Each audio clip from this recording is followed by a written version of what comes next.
No doubt there are restaurants that have had to adjust amid this coronavirus pandemic. But what about those businesses that opened just as shutdown orders started to take shape? WCPO 9 News reporter Whitney Miller has been looking into how these new businesses are faring.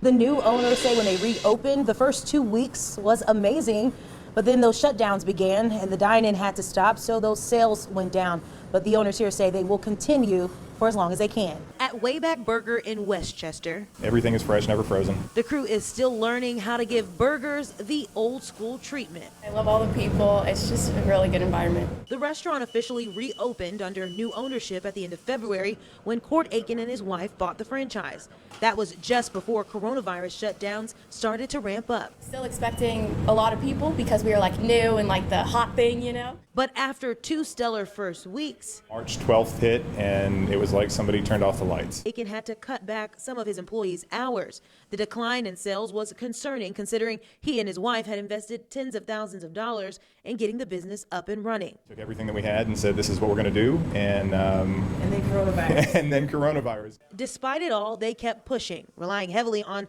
delivery apps and phone and online orders. They also say the local community is keeping them in business. We're going to be bloodied, we're going to be battered, and we're going to be bruised, but we're going to make it through. Wayback isn't the only new business trying to survive. The Donut Dude in Liberty Township literally opened the week restaurants were told to switch to carryout. The first Facebook post I did was, this is probably the worst time in history to start a business, but we're ready. Glenn Huey and his wife say there was no turning back because they had already leased a space at the end of 2019.